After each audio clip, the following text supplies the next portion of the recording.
ever worried that you might be the cool kid? You wear the latest fashions on top of all the trends. Or have you ever worried you were too much in the mainstream? Always so generic, more normal than your friends. Well, we've devised a test to put to rest your fears. There's no need to panic if you lend us your ears.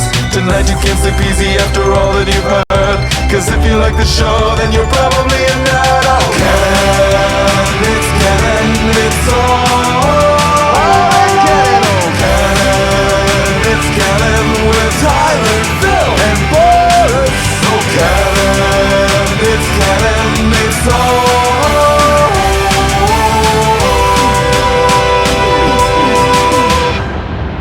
in Canon.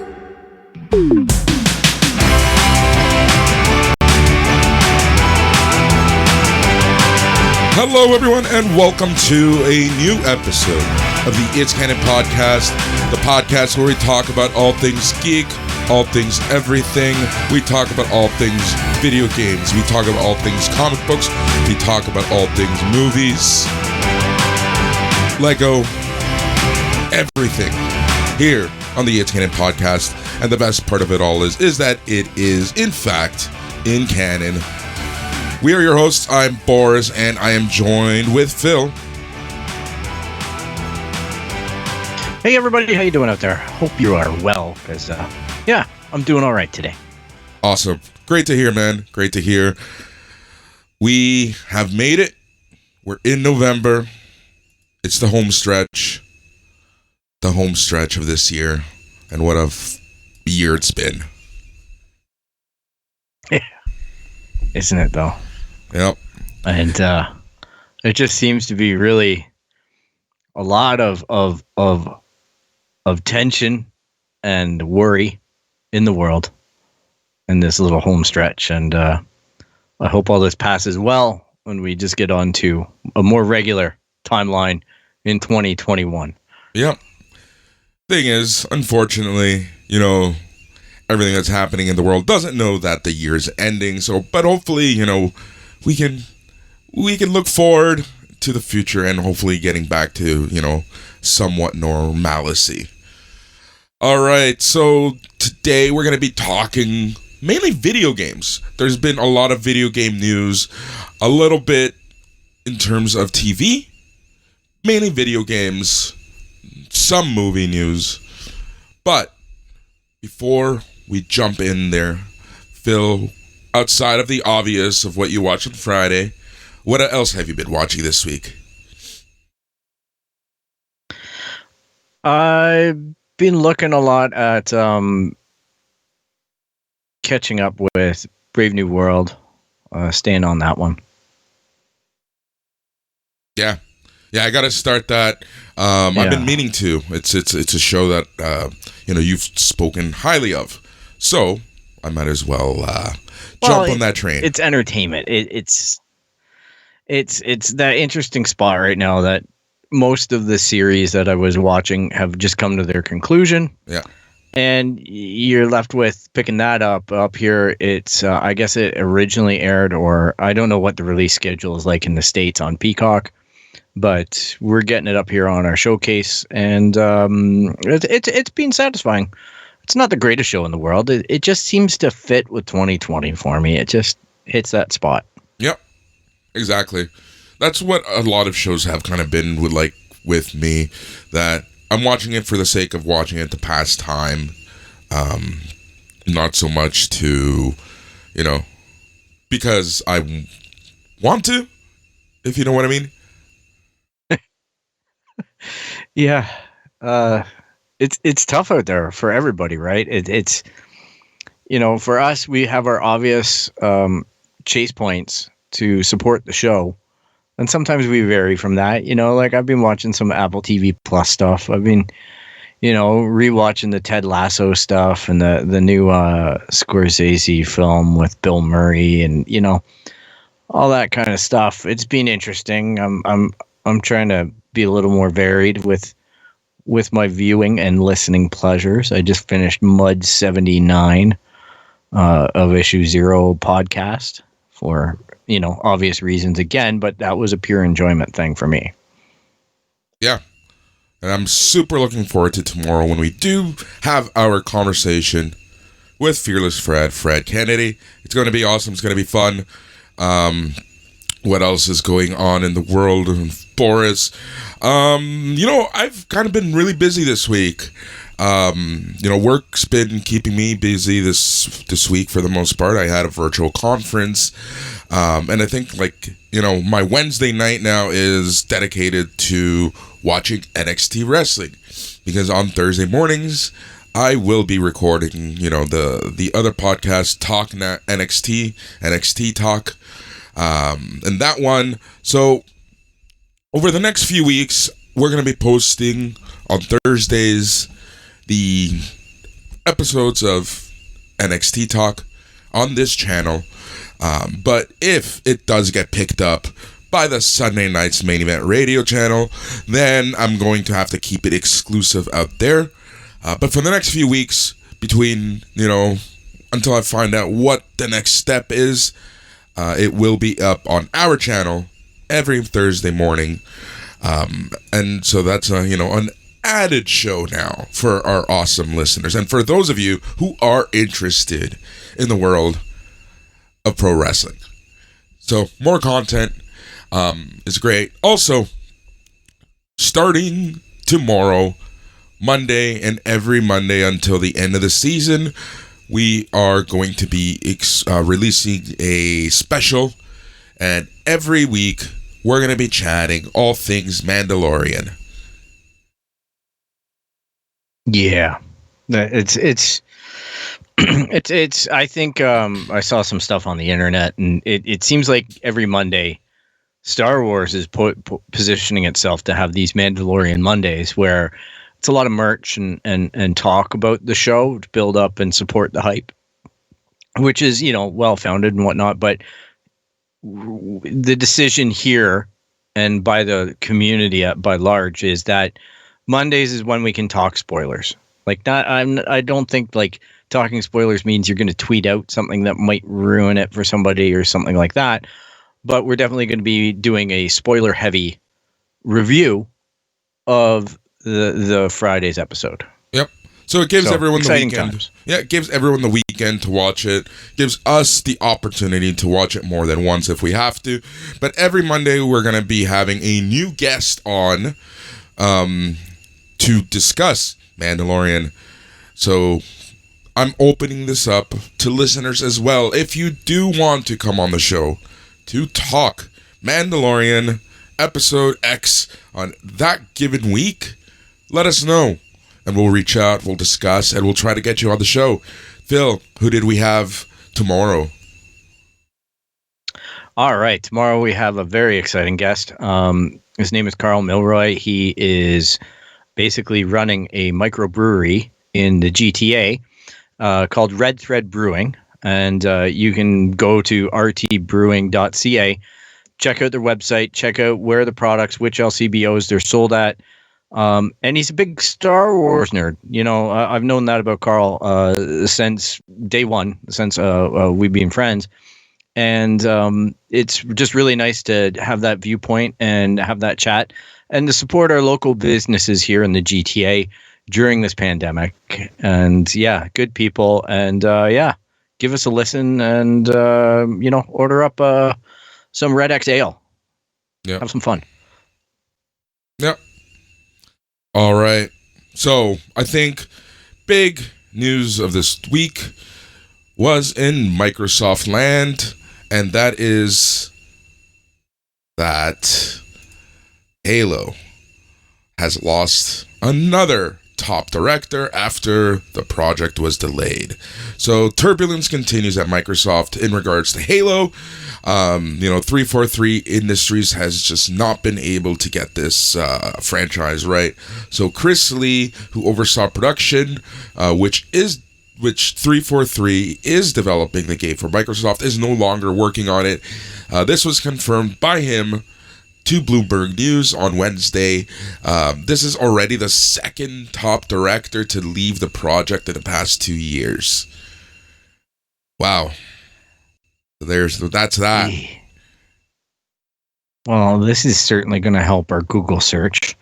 Like, 343, like, you just got to wonder, because apparently this guy quit because of the poor reaction or something to the trailer, or maybe that was another one of the many resignations since that trailer has dropped, and before it really. But you gotta really wonder about, what's going on at 343, this project. This week they also kind of slid in there that there's going to be microtransactions in the Halo free to play end of things. I just think that this sounds like it's becoming a trash heap of a game, and people are exiting before it gets stuck to them for the rest of their careers. Because it sounds like it's really ambitious. It sounds like it's going to try to be this free to play. It sounds like it's going to try and monetize through its AAA status. It just sounds really misdirected in the marketplace. I hope I'm wrong. I really hope I'm wrong, and that this is a really good and polished game that we can all enjoy. Goodness knows it's been so long since we've had Halo. Even bad Halo, bad Halo can be good Halo in its own way. You just got to find that nugget in there. And yeah, it just doesn't look right. There's something rotten in there. I don't know if it's the core project and the way that they're imagining it, and it's not, translating well from that image in their head to the actual product. But there's a lot of challenges in there.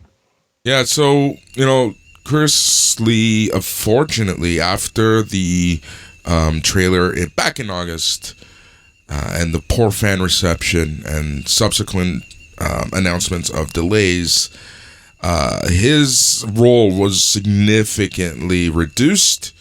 Then Microsoft brought in a Halo veteran, Joe Staten, to lead the single-player campaign, and then another senior executive, Pierre Hins, to run multiplayer. So, this exit was pretty much, gonna happen eventually.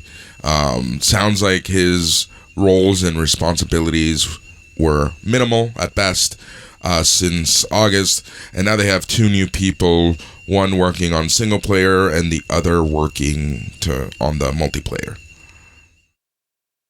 Yeah, and we've heard that discussion that apparently happened behind the closed doors, where they even thought to roll out the multiplayer as a separate component and try to focus on getting the single player game ready for the actual targeted ship date this November to go alongside. And it's even to the point where, the retail boxes are out in the wild now, and they're heavily branded with the Halo marketing. So if you go out and you buy a Series X, on the back is all Master Chief. It's such a missed opportunity that Microsoft went all in on. And I can't imagine that 343 is very, very highly regarded in that executive boardroom at Microsoft or by its shareholders, where, the commitment that was made by so many different departments to really brand everything and identify with it and then have it move. I know ultimately it's the right decision by 343. And it's a tough thing to do, missing your date. But when you have a console launching on it, it really is a big deal. Yeah. And that's the thing, we talked about this back in August, that, at the end of the day, video game delays are okay as long as we get a good, final game, final product. However, the way that Microsoft was going on about it, and Halo being Halo, Halo is essentially the Mario of Microsoft. They need that AAA title that, will get a ton of people buying that system day one.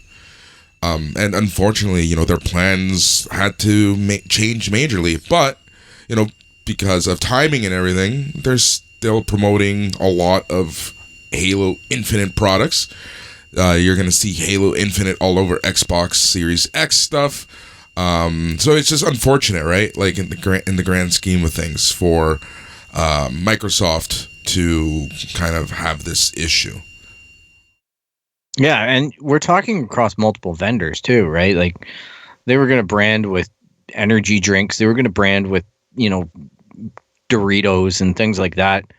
They were aggressively going after codes and getting the buy-in from customers from multiple angles. Yeah. And all that stuff goes forward because the production's done. Like it's shipped. Yeah. And they can't redact it. And they knew that back in August. Like the product cycles are just so monumental in order to maintain their presence in the marketplace during Christmas time, during a pandemic. It takes a lot of work. Yeah. And Microsoft are wearing egg on their face on many fronts, where 343 is, because it just hurts them on all of these relationships. Because now, there's going to be a lot of trepidation on behalf of vendors in this cross promotion, where they're going to say, oh man, am I going to have to print up, 15 million bags of potato chips or snacks and produce these codes and go through the logistics and the headache of just getting these things to market, only to have it not be an aid in sales and maybe even a joke. Now Doritos have branded a failure. Now it will be successful, but that product won't be relevant anymore to its success. Yeah, no, it's pretty bad. It is pretty bad. But it's funny because I don't think as fans we think about the implications of it at all. No. And then when you start doing that deeper analysis and you start looking at all these different cogs, like that's the only thing I want to bring about to everyone, to all of our listeners, is just the depth of reach all of this has. And it's massive. It's just massive. Yeah. And we're seeing this with another product, another title for, multiple systems. But because it's not the, a launch title, because it's not really, a franchise that a system is built around, Cyberpunk 2077 has had a bit of a free pass for the most part. But, it's just, the unfortunate news is that it's Halo versus, another random game, right? Mm-hmm. Speaking, the Cyberpunk delay. Yeah, we should speak about it. Yep. So speaking of Cyberpunk 2077, it was supposed to come out November 10th, something like that. Mm-hmm. Early November. Something really close to the console. Early November. Yeah. And then earlier this week, we found out that it has been delayed until December 10th. It was announced, Tuesday. So, another delay. Yeah. By a tweet. Delay. Yeah, it was announced by a tweet. Yeah. It's kind of funny because the marketing department somebody had asked the marketing department over Twitter, or, the Cyberpunk brand, like, hey, look, I'm going to book some time off from my place of employment just to play this game. Are you for sure guaranteeing me that this thing's going to release on the street date? And they go, yes, guaranteed. And then the next day they make the announcement that it's 21 days later now. Yeah. Not only that, but apparently it's tough, man. I get it. Yeah. Apparently this was announced over Twitter before they announced it to the actual developers. Mm-hmm. So you have everybody having to deal with this in a panic situation. You've just announced to the world that there's going to be 21 more days of crunch. Yeah. And you have to deal with the potential outcry of employees going, will this game never end? Like, as far as the development cycle that we've been on since 2012, right? Like the crunch story continues to evolve, where we're finally getting some of those gory details from some people, and it might not be uniformly shared. I understand that.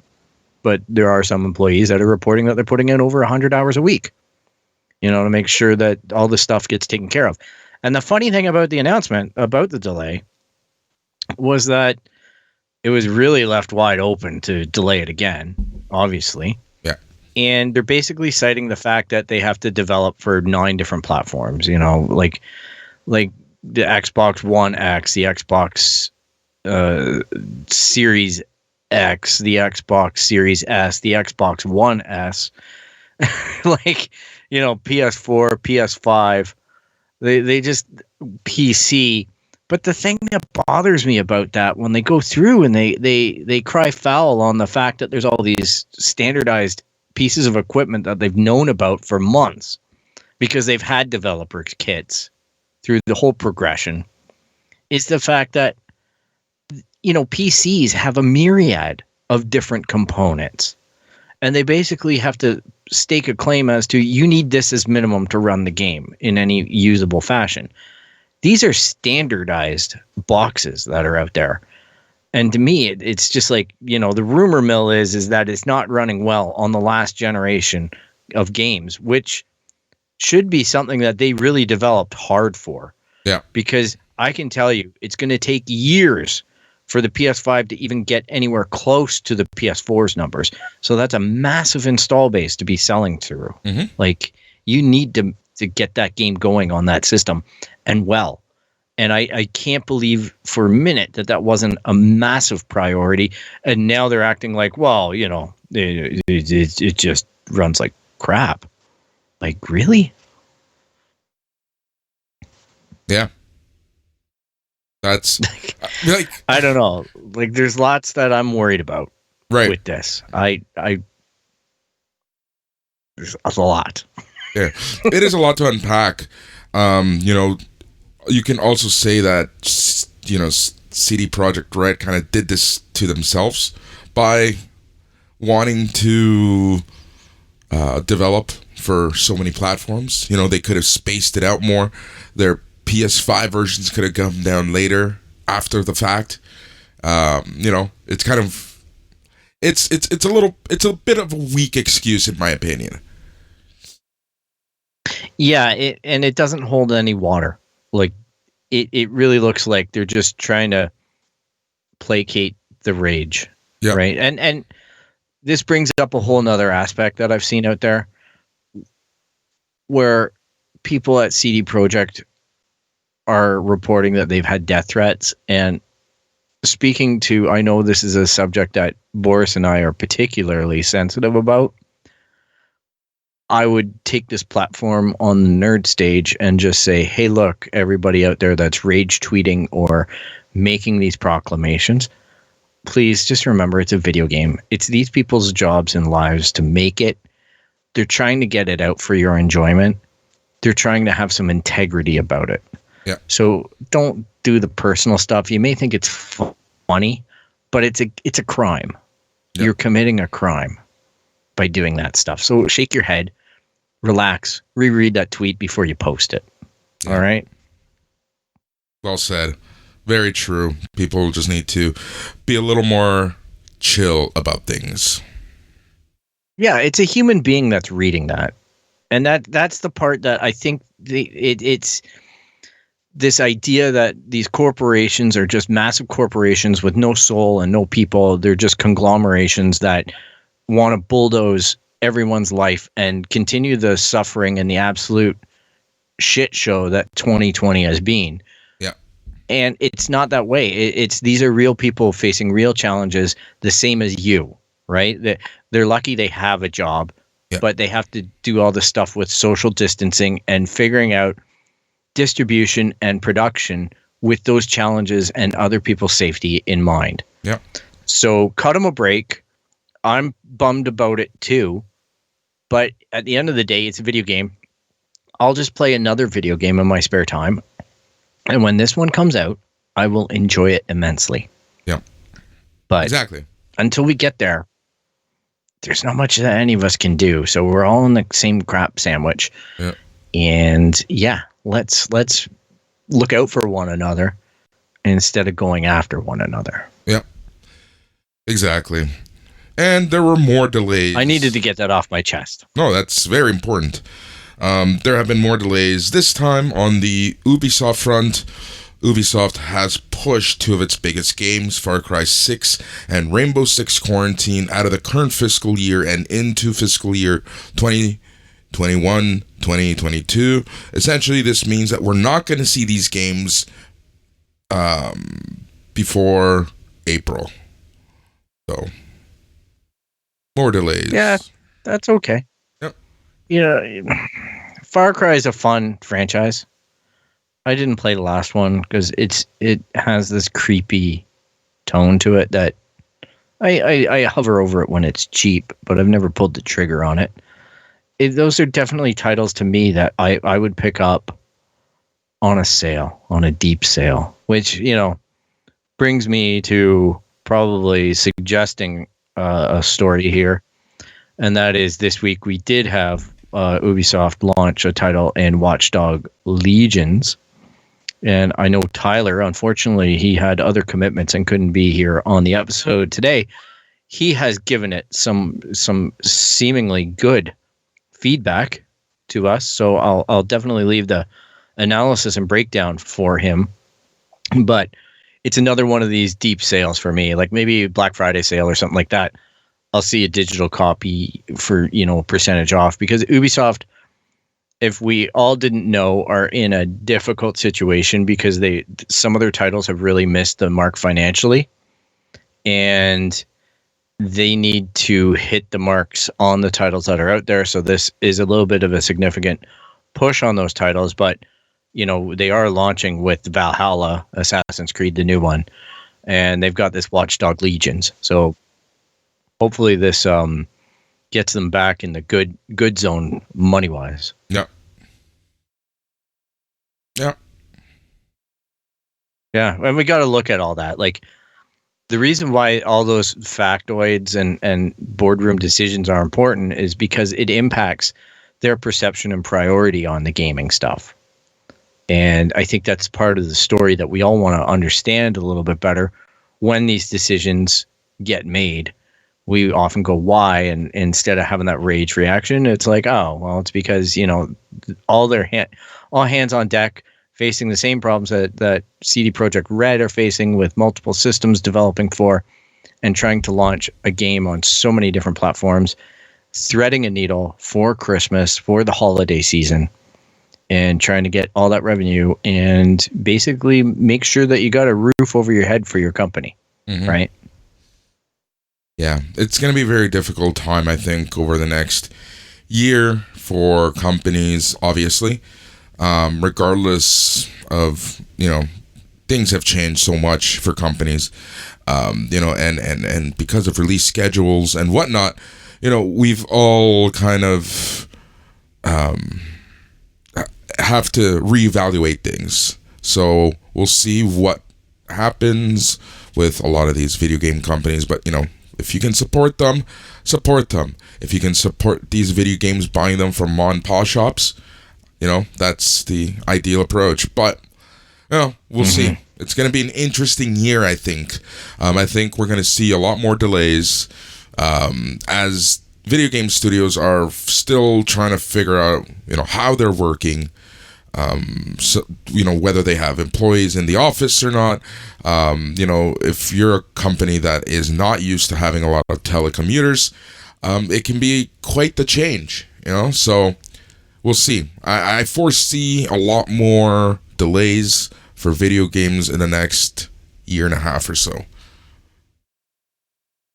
Yeah, and that's okay, right? Because the industry is obviously going to thrive in this environment. Like, people are going to consume the games because they are at home. They are trying to socially distance. They are trying to manage their happiness through these outlets. And the sky is only blue once these video game companies work through these issues. Yeah. The industry that we're all worried about is like the movie industry as far as big screen goes, right? Because with no end in sight to the pandemic and the challenges and constantly learning about how this virus thing is working and moving, I don't see a lot of happiness out of the theater business per se. Yeah. Yeah, exactly. And then that's a whole other topic, right? Like, yeah. we'll touch that one when we see more concrete news. But one story that we didn't talk about last week that, I guess since you brought it up, we can, and that's that AMC is kind of on the verge of bankruptcy. They claim that they may not be able to keep afloat by the end of the year if things go and continue the way that they are. So it's just that grim reminder that we're in this situation and we just don't know which businesses will be able to strive. But when your entire business is involves getting as many people packed into a room, into a not well ventilated room with a big screen, and there's a lot of turnover of people, well, unfortunately in today's climate, you're gonna not strive. You're gonna have a bad day, to say the least. Yeah, it's I foresee, unfortunately, I hope this isn't true, I foresee a lot of industry trying to wait this out and go into debt or financial distress in an effort to hope that it passes. And I think by this Christmas, like start of 2021, we may see a lot of businesses closing for good on bigger levels, like more than the mom and pop shops, which is extremely heartbreaking and tragic. And yeah, I just foresee certain chains or massive corporations like this AMC theater situation, even Cineplex here in Canada. I don't know how well they can survive at the levels that they're having to operate at. And It's not their fault. No one saw this coming as far as how long it would be here. Just the impact that it's going to have on industry and business. Yep. But it's completely, for me as a consumer, changed how I consume stuff. I'm obviously streaming stuff. I'm obviously, choosing Amazon in a lot of cases, not because I want to really do anything other than just not go out, like just to comply with what everyone's asking us to do and be socially distant and minimize how many people we're coming in contact with. So it's all part of it in 2020. Yeah, no, it's going to be weird. We'll see what happens. All right. To some TV news, and this is out of the rumor mill. So Oscar Isaac right now is in talks to star as the Moon Knight in the Disney Plus series. Now, I'm going to have to ask this because the Marvel universe is so vast, Boris. Yeah. I know that you can school me on a lot of stuff. Now, I didn't know what the heck a Guardians of the Galaxy was, and I saw it and I loved it. But what the heck is a Moon Knight? Moon Knight is a series. So he's essentially a rogue. Typically batshit crazy, but is a hero nonetheless. Okay. Is it space? Nope. Is it on Earth? It's on Earth. It's 100%. No, it's not in space, or it's on Earth. Okay. It's on Earth. 100% on Earth. All right. Well, he's kind of like the Batman. Well, it's Oscar Isaac. Yeah, he's kind of like the Batman. There's a lot of similarities between the two. They're both millionaire entrepreneurs. They use their wealth to pay for their equipment. They have their alter ego. They are expert detectives. Similar gadgets. He uses boomerangs and whatnot, all shaped like moons. But the fact is that Moon Knight uses multiple identities, and he does kind of have superpowers. But he's for the most part, kind of detective, rogue, hunts in the night, And yeah. All right. Well, sign me up. I'm curious to know, I trust very much in terms of what Disney and Marvel are capable of with these not as well known franchises. Mm-hmm. For me anyway, for a casual fan. So Oscar Isaac is a great name, a great actor. I enjoy everything he's in. Yeah. I do think that he adds a lot even to movies that aren't very good. He adds a lot to them. Yeah. Like one of my favorite movies is Ex Machina. Yeah. And he plays a pretty big role in that. And I just think that he lends a little bit of gravity to it, his performance and his character, and obviously from Star Wars and everything like that. It's a good move by Disney. There's a lot of stuff, a lot of rumors out there, names and stuff, and hopefully this one comes true. Yep. Yep. So that's an interesting one. What else was I have one. Yes. I have one if you want. Of course. The Snyder Cut. Yeah. Now, apparently, Jared Leto, right, that we talked about, I believe, reprising his role as the Joker, but it asks the question, if he only committed to reshoots, is it a reshoot? No, And, this is new photography. They're just calling it reshoots for some reason. Yeah, because that's weird, because I asked some fans out there, some pro-Snyder and some anti-Snyder fans on the internet, and I got some interesting responses about that, because it's like, yeah, well, if you're telling me everything's in the can, and then you're telling me that they're setting up these shots, and it just sounds like this wasn't in the can. It doesn't sound like they're reshooting something because it was unusable, or they wanted to change the tone of a line or something to fit the scene better. This sounds like, I don't think Jared Leto was ever in a position of being in this movie. And now they're like, wow, we have content to fill. Like, we have hours in this HBO endeavor.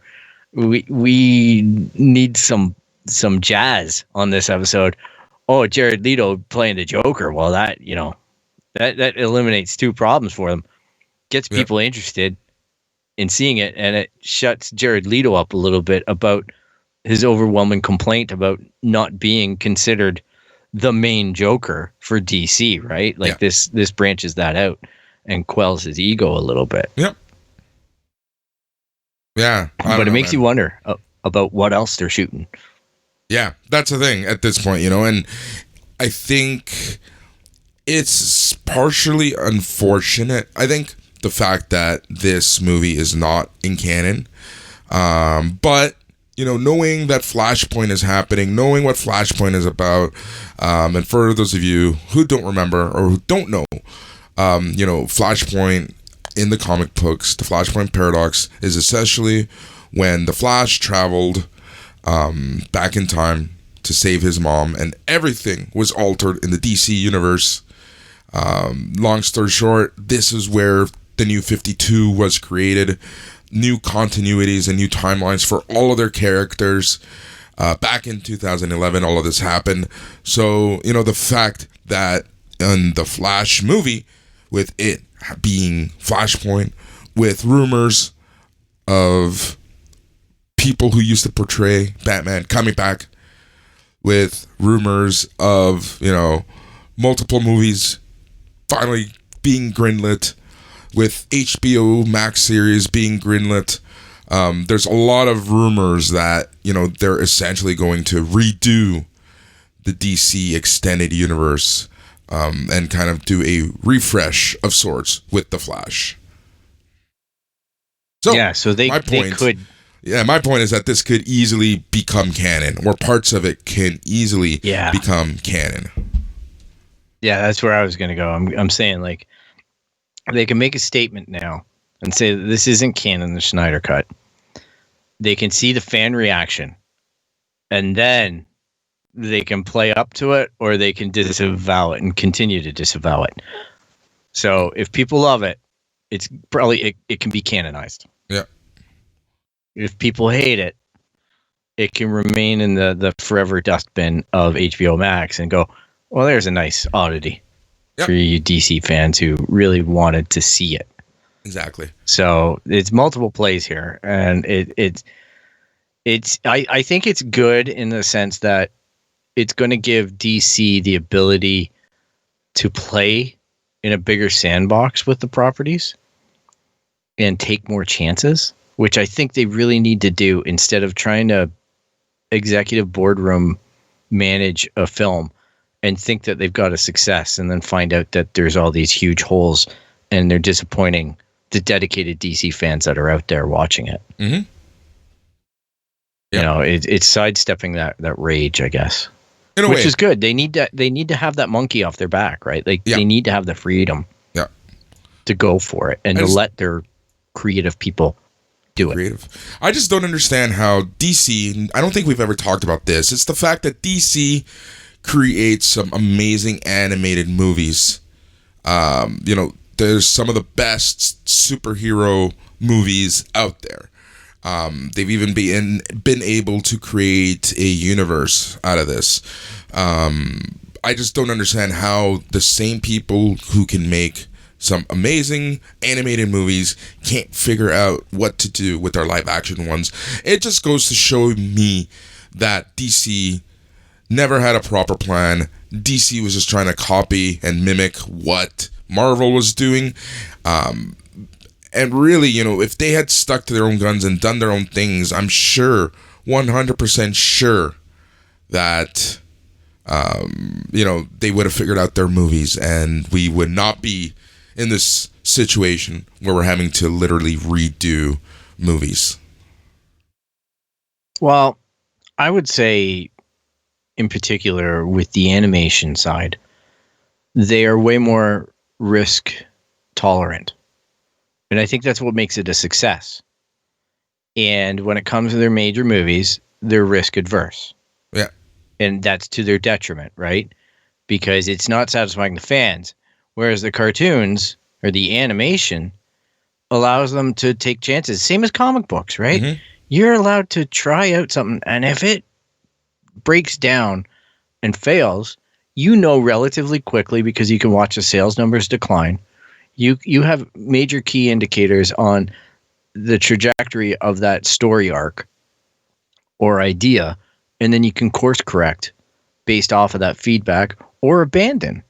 And it's the same thing with the animation. If it's low cost or low risk for the studio, they're going to accept that risk of it being a little more experimental or a little more geared towards fan service. Yeah. In a way. Yeah. And I think with the big movies, they're trying to capture that same thing that Marvel's done in getting the casual fan, you know, the normal people who don't really walk around thinking about, you know, who can pick up Thor's hammer or not, you know, or whatever, like the deeper nerd musings that we all get into with multiverses and the likes. And it's just a matter of getting that fan because they want your money. Like that's the bottom line. And then they overmanage that production to the point where it's just not appealing to the people who actually the core audience. You have to have trust that what all the DC fans have supported for years now is what other people are going to appreciate as well. Mm-hmm. And I think that it diminishes the movies when they don't embrace those values. Yeah. Right. And that's kind of the line that Marvel struck, where they're giving the stories to the fans that have supported the stories, and they're making it accessible to the people who have never seen them before. Yeah. They're walking that line and trying to get that mix right. Yeah, you're right. And I know there's lots of Marvel fans that are probably deeply upset with a lot of the stuff they see. But the fact is that the success means that there's going to be more and more changes that possibly will yield in repairing some of what they have grievances with. Yeah. So, yeah, I didn't mean to break it down like that, but it just kind of came on me where it's like, oh man, I think I just had this clear vision today of where DC is kind of missed the mark on all this. Yep. You summed it up really well. somewhere where DC also doesn't miss the mark, like their animated movies, and that's in the CW and all of their CW shows. Whether you like them, whether you don't watch them, regardless of how you feel about them, the CW properties have done well for the most part. And we're starting to see all of the premiere dates for winter 2021. So Batwoman will be the first Arrowverse or the CW-verse show to make its return, with Season 2's premiere scheduled for Sunday, January 17th at 8 p.m. So that's that.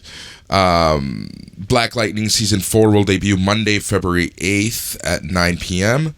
The Flash Season 7 and Superman and Lois Season 1 will then follow on Tuesday, February 23rd at 8 p.m. and 9 p.m. respectively.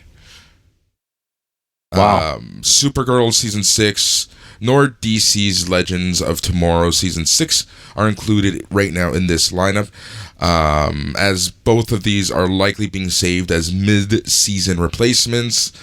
I guess we should also say not in the CW-verse. Riverdale Season 5 and Nancy Drew Season 2 are re-debuting Wednesday, January 20th. That's a really packed schedule. Yeah. Good for them. Yeah.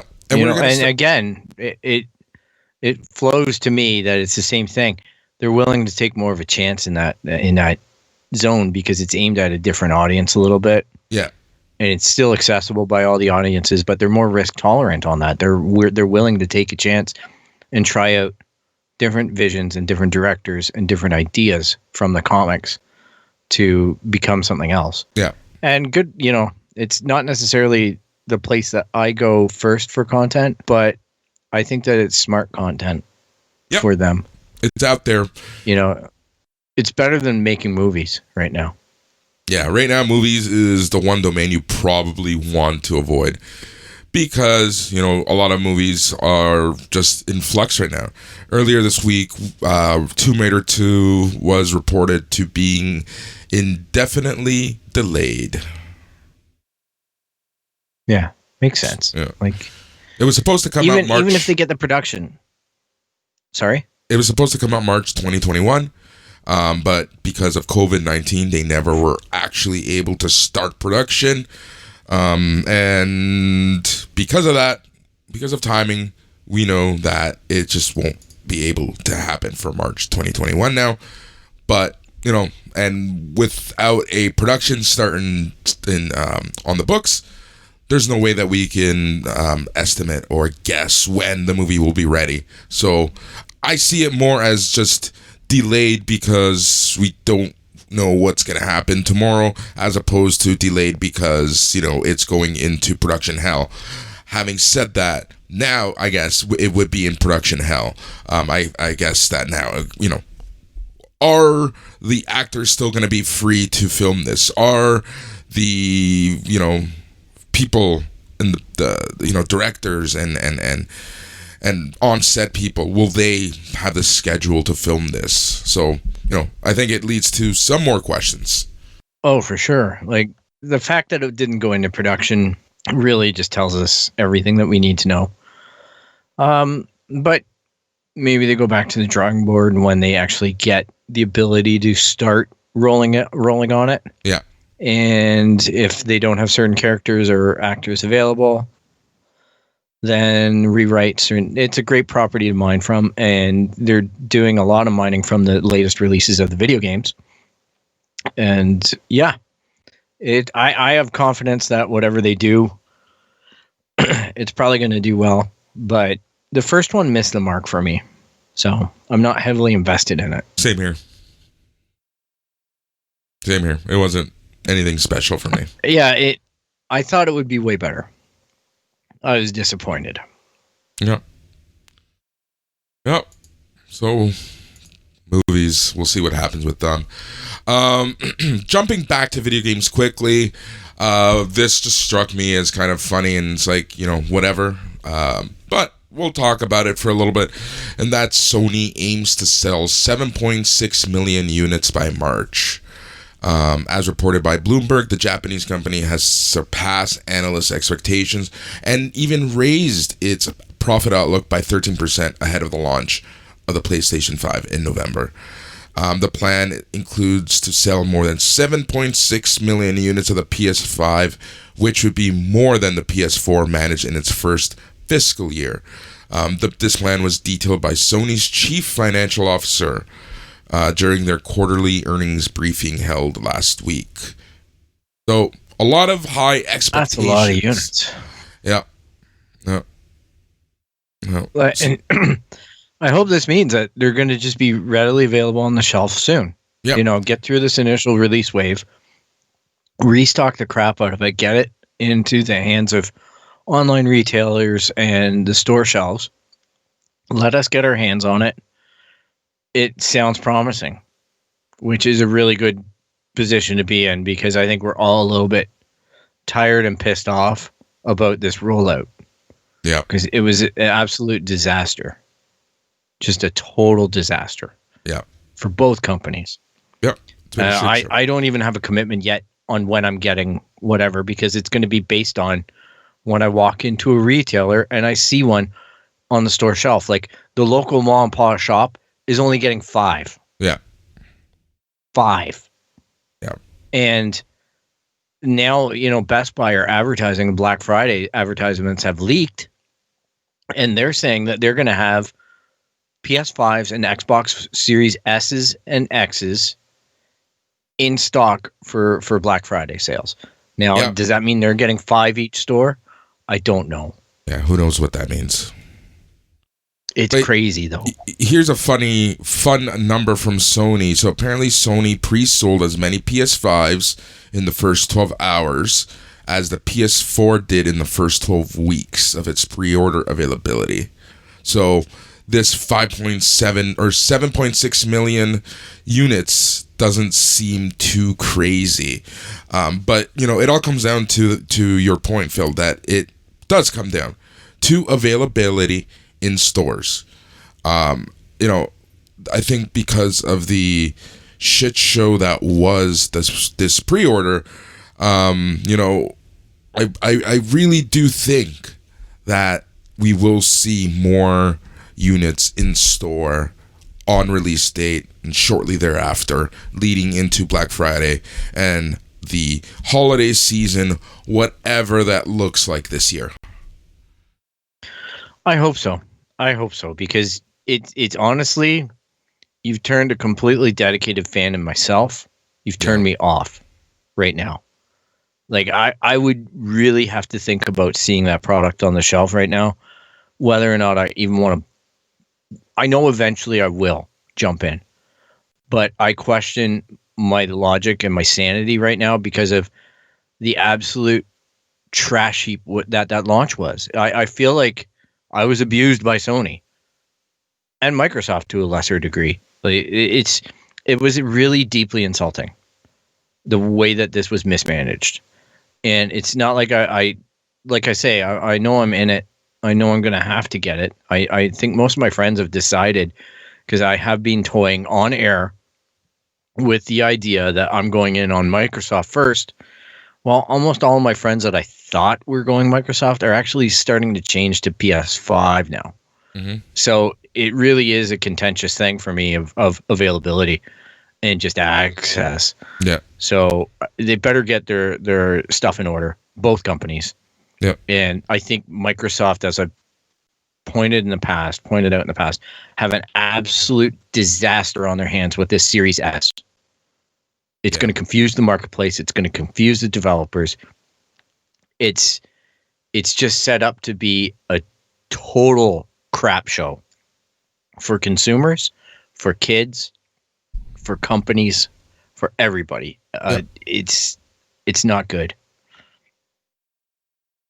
Yeah, no, it's really crazy at this point. Like, yeah, I don't know.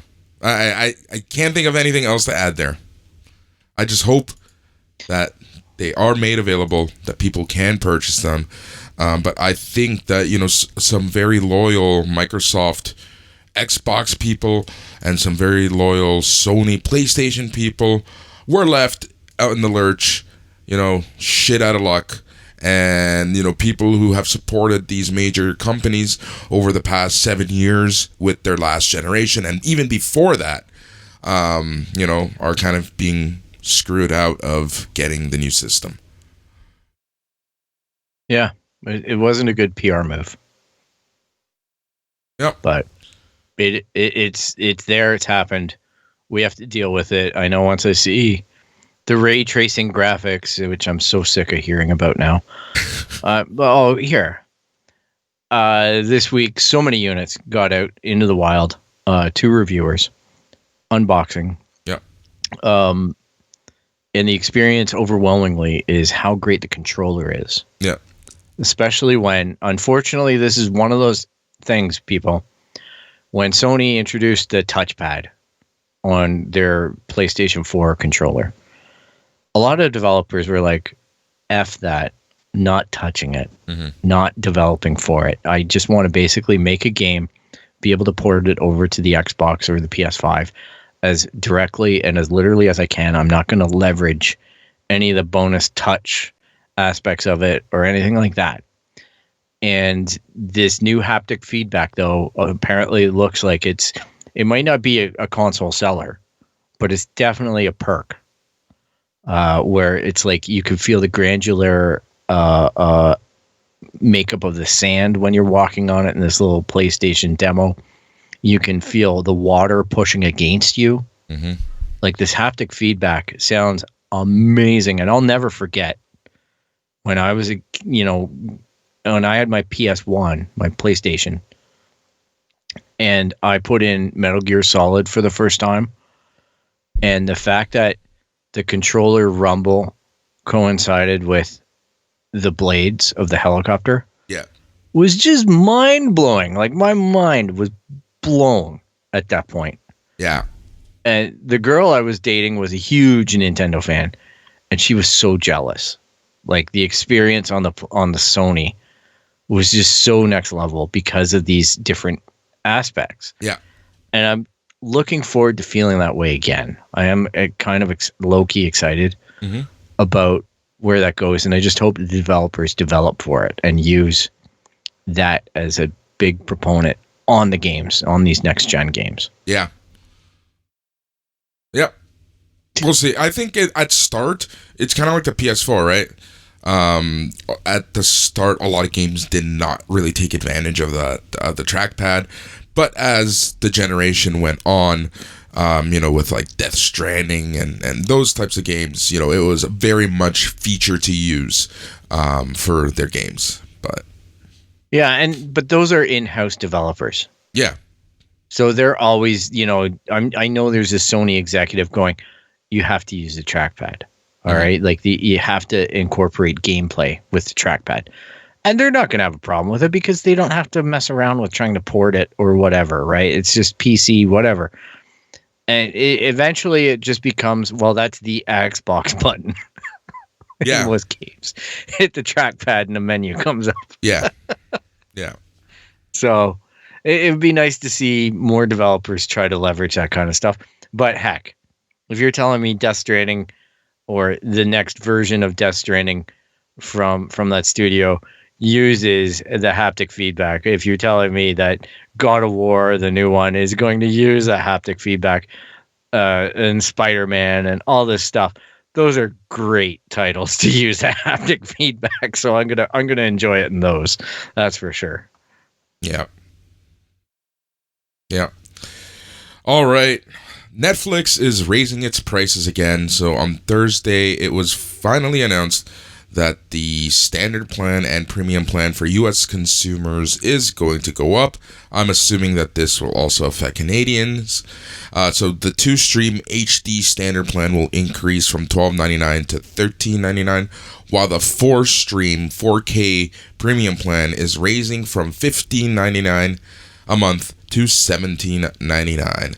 The 1-stream SD plan will remain priced at $8.99 a month. Yeah.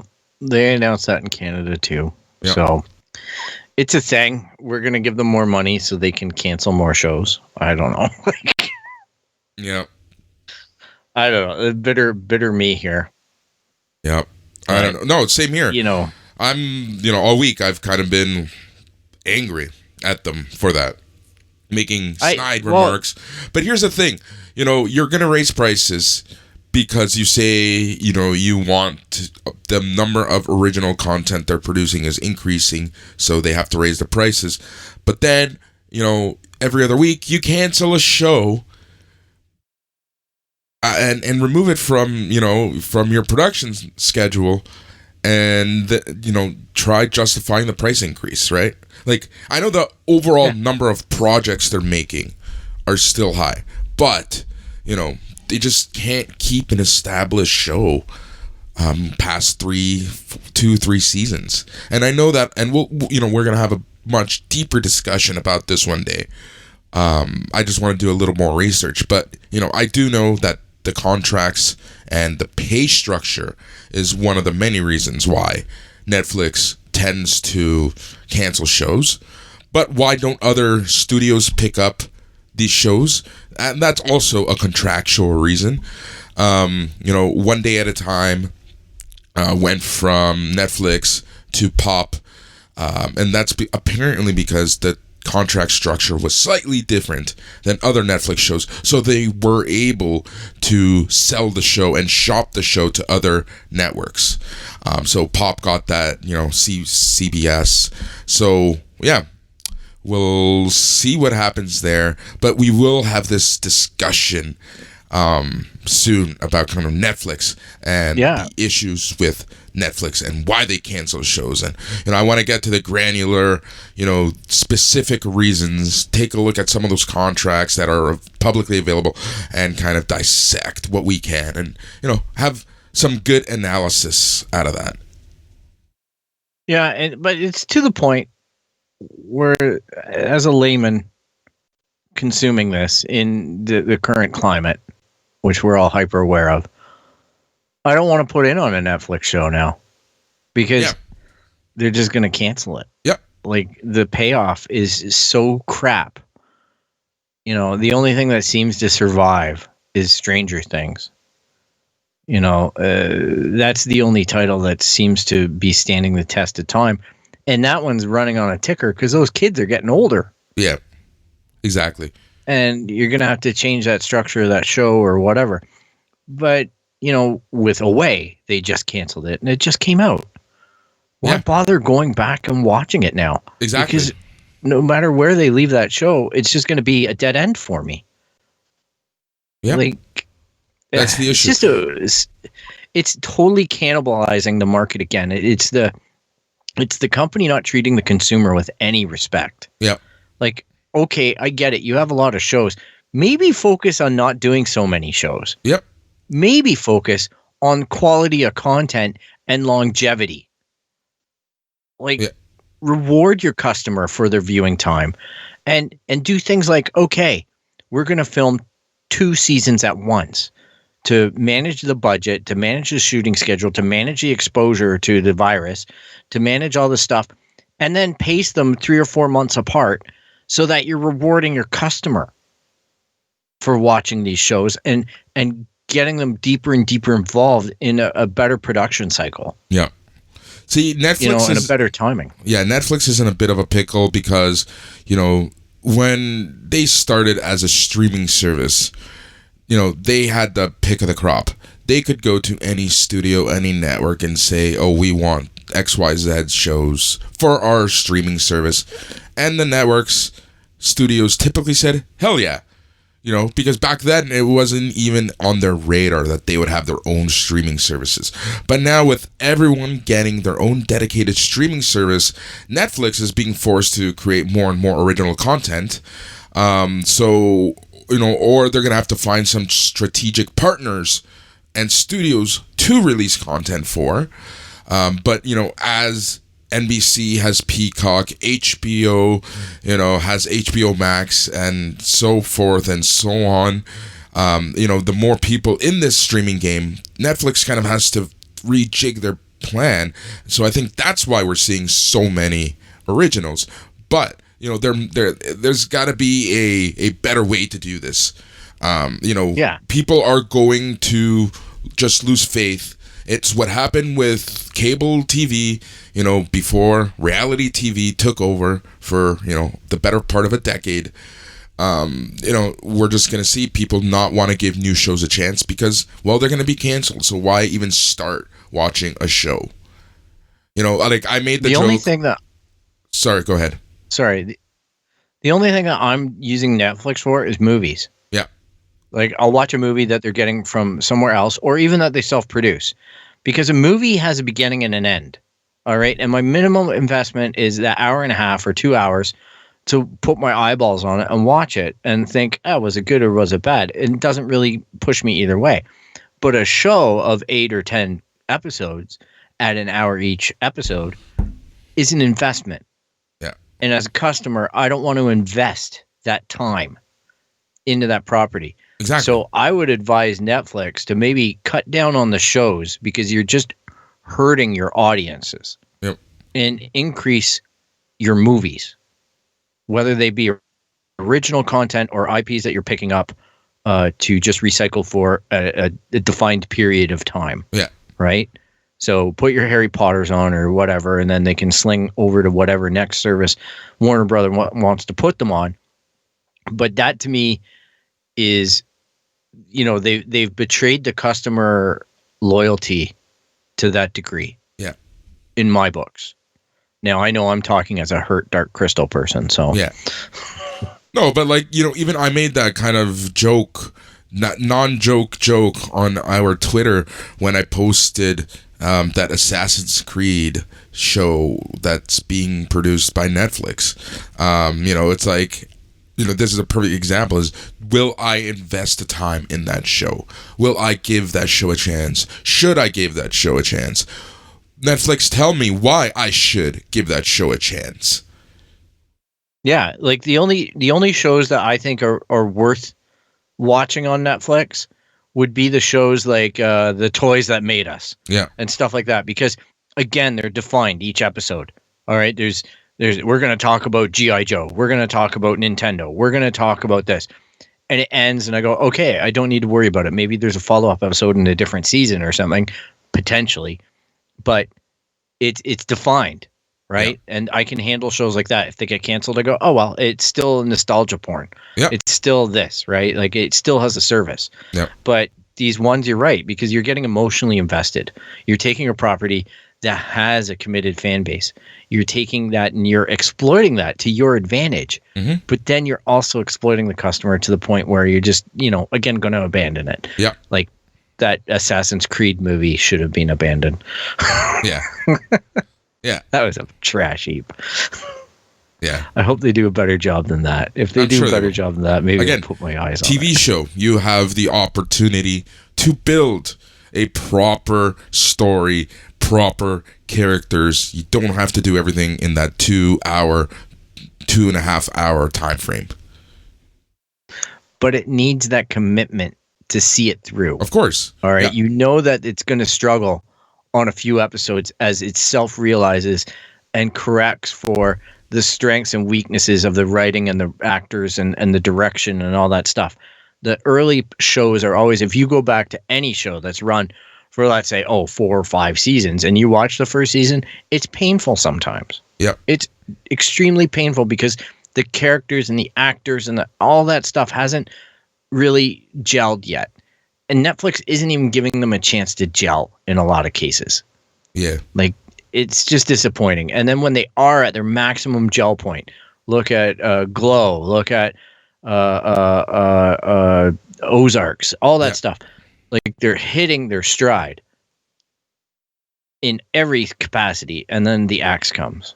Yeah. Because the update didn't take that long. But maybe a lot of the fans are pacing themselves on some of this stuff. And it is, their eyeballs are going to these other services. Their eyeballs, like, we only have so much time to consume and work and do all the other responsible things that we have to do as adults. Yeah. So Netflix has got to chill on this, and I think this is going to be a metric that comes out in our research, that Netflix give a show a certain amount of time to get a certain amount of views. And if it doesn't get that, that's when the axe falls. Yeah. Yeah. That's what I'm thinking. That's when they bring the guy in the room and just kind of like, this is HR. Yeah. He's got an axe. You're not leaving here. Yeah. Yeah. Pretty much. All right, Phil. We're at about that time where you should let our listeners know how they can get a hold of us. Oh, for sure. Everyone, you got to hit our website if you want to just see what's happening out there on the interwebs. It's www.itscanonpodcast.com. You can find us on Instagram, Twitter, Facebook at It's Canon Podcast. You can email us at show@itscanonpodcast.com. You can subscribe via Apple Podcasts, Spotify, Stitcher, Google Play, Podbean, really anywhere you find these types of apps. And if you like what you hear so far, make sure you never miss a show by clicking the subscribe button now. And be sure to leave a rate and review for our shows. We really appreciate it. So this podcast is made possible by listeners like you. So thank you for all your support. Keep on listening. Reach out to us. We're not bad guys at all. For the most part. That's right. We are the It's Canon Podcast, the podcast where we talk about all things, everything. And this week we have 2 additional episodes coming out. So on Monday night, you can listen to our Mandalorian Season 2, Episode 1, Chapter 9 review. And on Wednesday, you'll be able to hear us again as we interview Fearless Fred Kennedy, about all things Star Wars and Mud 79.